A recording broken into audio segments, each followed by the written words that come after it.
Thank you so much, Franco, for that. Yeah, it's really quite a challenge that we moderate this conference from two sides, but it works. It seems that it works. Thank you so much. I will very shortly present the Best-ReMaP, or shortly present the Best-ReMaP outline, and I will then give the floor to my colleagues, because the whole day there will be 3 slots on the 3 core work packages of Best-ReMaP, and I'm also wondering.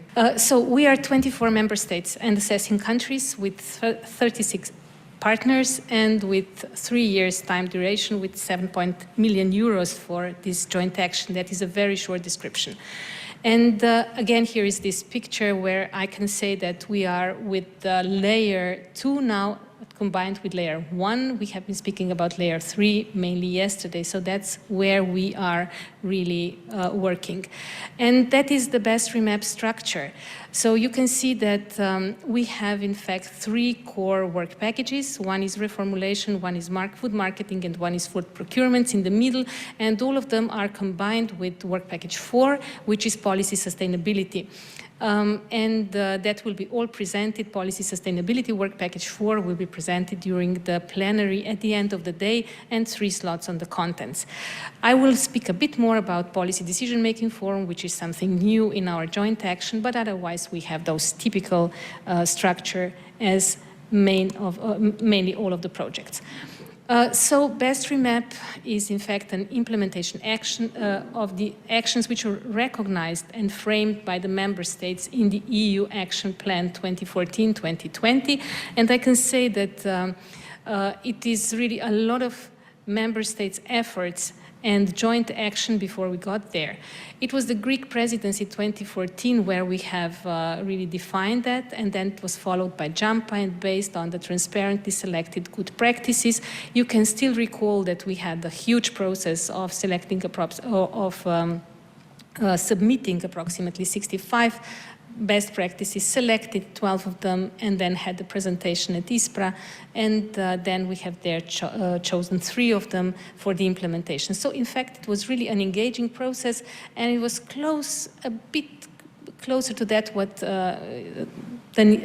Diana has presented us yesterday. So if we are speaking about best practices, good practices, predictable practices, emergent practices, I could say that we could see also emergent issues in our practices. We are testing things for which we do not know yet how they will work in all of the environments of the EU member states. So it is really the complex challenge of childhood obesity to which we are trying to respond. And I think that we will try to use everything what we have learned also yesterday. But let's go to the specific topics. Reformulation. It was based on the high-level group reformulation framework and annexes, and the Dutch presidency has somehow paved the way in 2016. Innovative Work Package 5 JAMPA approach is here, which was based on testing in 3 countries. We know that European Commission helped us with EUREMA, where 16 member states engaged, and it is extended to the new countries now. And I think that this is really important, that 3 countries tested and now 21 EU member states are implementing standardized EU monitoring protocol. That is really, really important. And when we have a monitoring which would be harmonized among member states, we will be much easier describing where we are with our commitments. Then food marketing, we have there the harmonized transposition process of the AVMSD. We are doing that on the good experiences of few countries at the EU level who have already done that.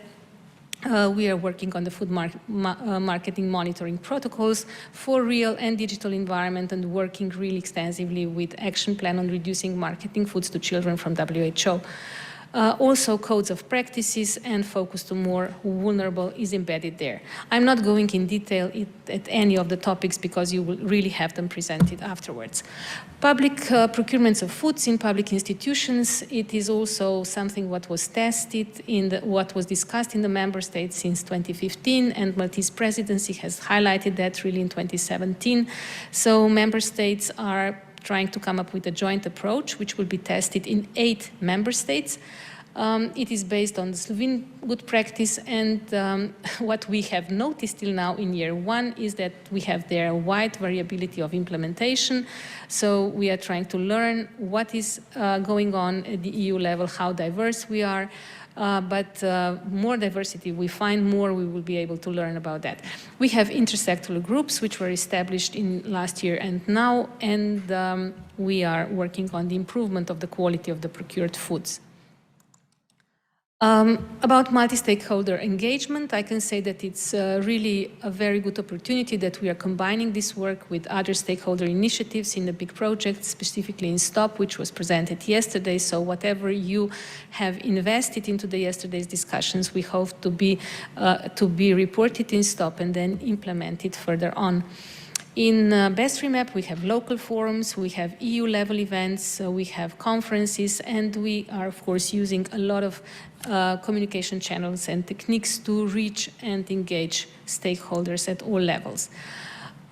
So what else do we have? We have health inequalities as the dimension, which is cross-cutting through the topics which we work on. I think it's also very important that we are together with the DGGRC working on the Sustainable Food Information Database so that all of the member states would use the same tool here, and that could really bring us forward. I think it's very important that we found the joint language with the OECD. They have their best practice project, and we will be able to come up with the economic analysis of our 3 areas of work. I can report that this work is really running, and we are learning by doing how to best get most out of it. And we have been thinking, and this is our outcome indicator, a food system indicator, how to prepare, how to frame the EU systems indicator for the EU semester processes, because we think that that is really the sustainable development in this area. Few words about Policy Decision-Making Forum.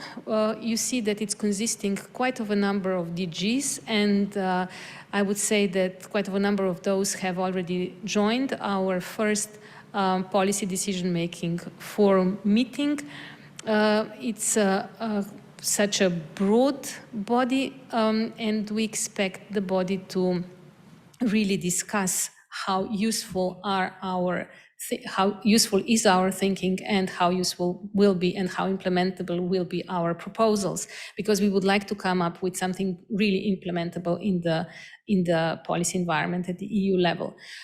We have also the representatives of the current presidencies in Policy Decision-Making Forum, and I'm really happy to say that Slovene representatives here were active, and that we have Best-ReMaP in the Council conclusions, which are just about to be launched by Slovene presidency.